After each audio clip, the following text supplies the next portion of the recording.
কত টাকা আপনার জরিমানা? হ্যাঁ কত? 5,000। শোনো মামা, যার কেউ নাই তার আল্লাহ আছে, বুঝছো? 3 4 এই যে 5, ধরেন আপনার 5,000 টাকা। দাঁড়ান, রিক্সাওয়ালা মামা যে তার রিক্সা আপনার গাড়িতে লাগাইলো, আপনি ক্ষতিপূরণ পাইছেন? হ্যাঁ পেয়েছি। এবার তাহলে আপনি যে রিক্সাওয়ালা মামারে থাপ্পড় মারছেন সেই ক্ষতিপূরণ দিবেন, দেন। হোয়াট? আমি ক্ষতিপূরণ দিব মানে? মানে হলো আপনি রিক্সাওয়ালা মামাকে যতগুলো থাপ্পড় মারছেন, রিক্সাওয়ালা মামাও ঠিক ততগুলো থাপ্পড় আপনাকে মারবে। How dare you! তোর এত বড় সাহস, তুই আমাকে থাপ্পড় দিতে বলছিস? তুই জানিস আমি কে? আপনি যেই হন না কেন সেটা তো আমার জানা দরকার নাই। আইন সবার জন্য সমান। মামা আপনার ক্ষতি করেছে, আপনি ক্ষতিপূরণ পেয়েছেন। আপনি মামাকে থাপ্পড় মারছেন, এখন মামাও আপনার থাপ্পড় দিবে। মামা থাপ্পড় মারো।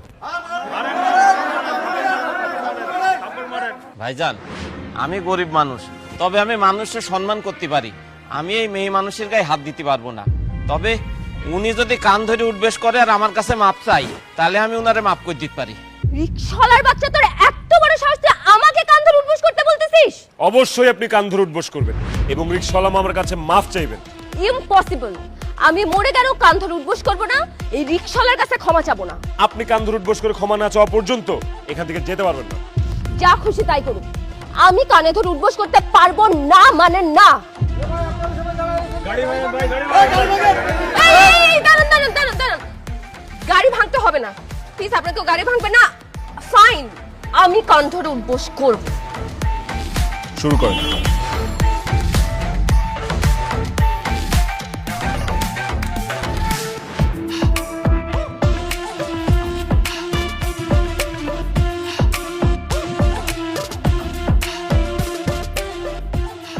দাঁড়ান, এখন মামার কাছে ক্ষমা চান। বলেন যে আপনি যা যা করছেন ভুল করছেন, বলেন। আমি সরি, আমাকে ক্ষমা করে দিন। Very good. ভবিষ্যতে আর কোন গরিব রিক্সাওয়ালার সাথে দুর্ব্যবহার করার আগে অন্তত 100 বার ভাববেন, কারণ এই গরিব যদি খেপে যায় না, আপনাদের মতো বড় লোকদের এর চেয়েও বাজেভাবে অপমানিত হইতে হবে। আই মামা চলো।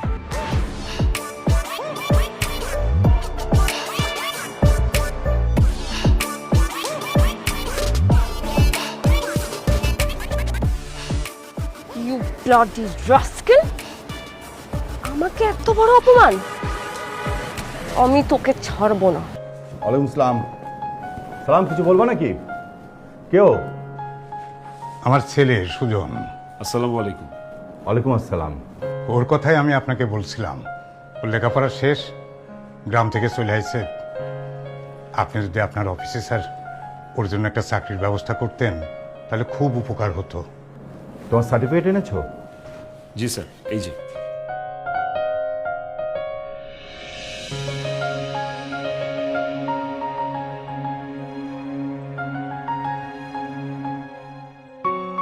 বাহ, তোমার রেজাল্ট তো খুব ভালো। তোমার ছেলেকে আমি অবশ্যই আমার অফিসে একটা চাকরি দেবো। দেখ, তুমি জানো আজকে কি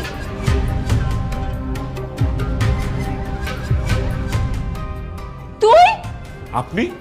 তোর সাহস কত বড়, তুই আমার ড্যাডির অফিসে ঢুকছিস? এটা আপনার বাবার অফিস। আমি যদি জানতাম এটা আপনার বাবার অফিস, আমি জীবনে অফিসে ঢুকতাম না। এই চুপ করো তোমরা। রিয়া, কি হয়েছে? তুই সুজনকে চিনিস নাকি? দেখ, এই অসভ্যটা আমাকে রাস্তায় আজকে চরম ভাবে অপমান করেছে। রাস্তায় সবার সামনে আমাকে কান ধরে উপোস করেছে। সুজন, ম্যাডাম এসব কি বলছে? তুই তার সাথে এরকম বাজে আচরণ করছিস কেন? কারণ তোমার ম্যাডাম একজন রিক্সাওয়ালার সাথে এর চেয়েও বেশি বাজে আচরণ করেছে, ইভেন তার গায়ে পর্যন্ত হাত তুলেছে। আমি একজন সাধারণ মানুষ হিসেবে শুধু প্রতিবাদ করেছি। এই চুপ! তুই প্রতিবাদ করার কে? তোর বদমাস ছোট লোক কোথাকার! দেখ, এই বাপ আর ছেলেকে এক্ষুনি তুমি অফিস থেকে বের করে দাও, রাইট নাও। না না না না না ম্যাডাম, এই কাজটা করবেন না। চাকরিটা চলে গেলে আমি খুব বিপদে পড়ব।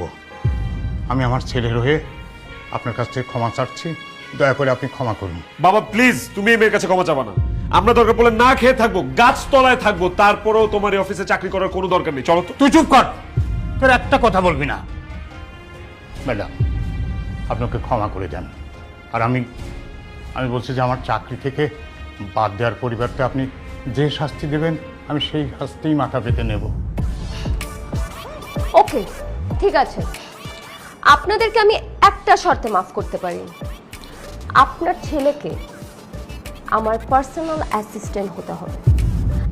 আমি যখন যা বলি সেটা করতে হবে, যেভাবে বলি ঠিক সেভাবে চলতে হবে।